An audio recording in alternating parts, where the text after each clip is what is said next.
नमस्कार सबाइके आज के आमी चिंगड़ी माछ दिए छोटो चिंगड़ी माछ दिए तोमादेरके बड़ार झोल करे देखाबो। चिंगड़ी माछगुलो बेছে भालो करे धुए निয়েছি এখন बेटे नेब। चिंगड़ी माछगुलो बाटा হয়ে গেছে। এখন মুসুরির ডাল ভিজিয়ে রেখেছিলাম, ডালটা বেটে নেব।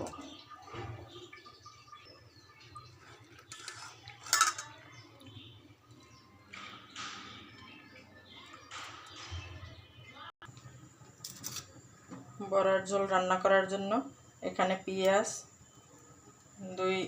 দুই পিস রসুন আর কাঁচা লঙ্কা এটাকে ভেজে নেব। ফ্রাইং প্যানে তেল দিয়ে দিয়েছি, তেলটা গরম হয়ে গেছে, এখন এগুলো ভেজে নেব। একটুখানি লবণ দিয়ে দিলাম, এতে করে পেঁয়াজটা নরম হবে।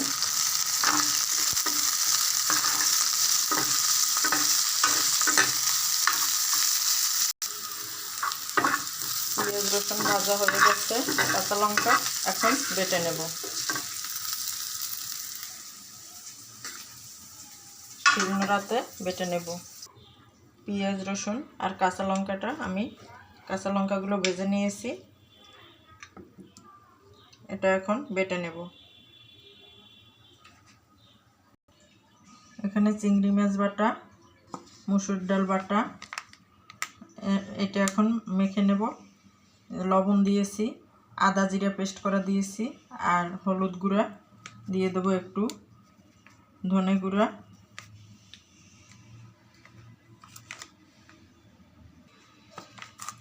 ধনিয়া গুঁড়া,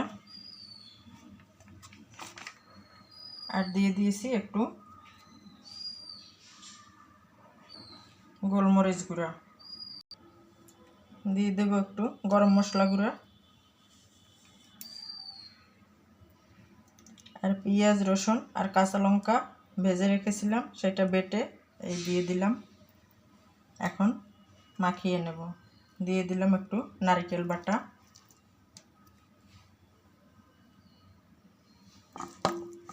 স্বাদ মতো লবণ দিয়ে দিয়েছি,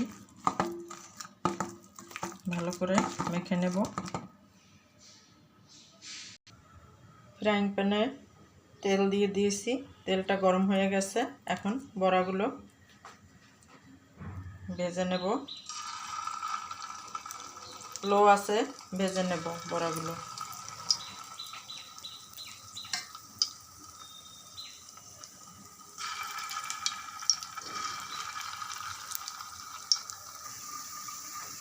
বড়াগুলো আমি উল্টে পাল্টে ভেজে নেব।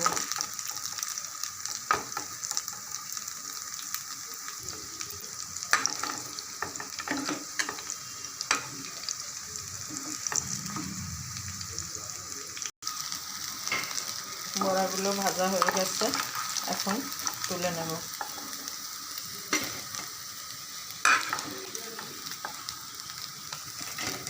এভাবে আমি সবগুলো বড়া ভেজে নেব। এখানে বড়ার ঝোল রান্না করার জন্য নিয়ে নিয়েছি হলুদ গুঁড়া, লঙ্কা গুঁড়া, আদা জিরে পেস্ট করা, ধনিয়া গুঁড়া আর নারকেল বাটা, স্বাদ মতো লবণ। ফ্রাইং প্যানে তেল দিয়ে দিয়েছি, তেলটা গরম হয়ে গেছে, জিরে ফোড়ন দেবো, গোটা জিরে ফোড়ন দিয়ে দিলাম, সাদা জিরে, তেজপাতা, দারচিনি, এলাচ। আলু কেটে নিয়েছি দুইটা, আলু ভাজা হয়ে গেছে, একটা টমেটো কেটে নিয়েছি, আর পেঁয়াজ কুচো দিয়ে দেবো। পেঁয়াজটা ভেজে নেব।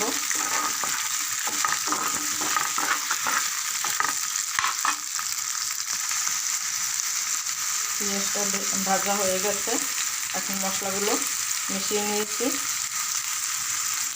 কষিয়ে নেব। মশলাটা ভালো করে কষিয়ে নেব।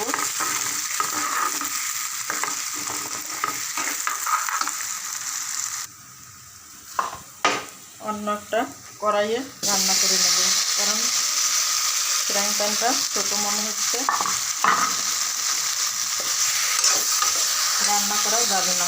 বড়ার ঝোল একটু বেশি দিতে হয় তো, কারণ ঝোলগুলো বড়াতে টেনে নেয়, এই জন্য। ভেজে রাখা পেঁয়াজ, রসুন আর কাঁচা লঙ্কা বাটা এটাও দিয়ে দিলাম।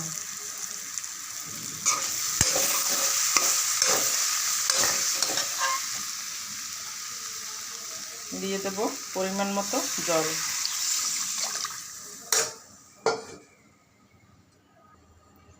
এখন রান্না করে নেব 10 মিনিট, আলুগুলো সিদ্ধ হওয়ার অপেক্ষায়। আর ঝোলটা একটু বেশি করে দিয়েছি, কারণ বড়াগুলোতে ঝোল টেনে নেবে, এই জন্য। ফিরে আসছি 10 মিনিট পরে। ঝোলটা ফুটে উঠেছে। একটুখানি চিনি দিয়ে দেবো স্বাদের জন্য, আর দিয়ে দেবো একটু গরম মশলার গুঁড়ো, ভাজা গরম মশলার গুঁড়ো।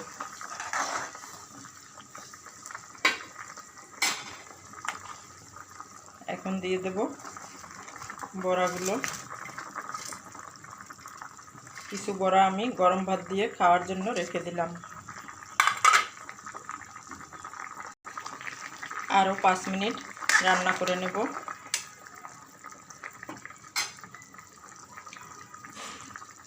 এই বড়ার ঝোলটা খেতে অসাধারণ হয়। তোমরা এভাবে রান্না করে খেয়ে দেখবে, খেয়ে আমাকে কমেন্টে জানাবে কেমন হয়েছে। আজকে এ পর্যন্ত, দেখা হবে অন্য কোনো রেসিপির সাথে। টাটা।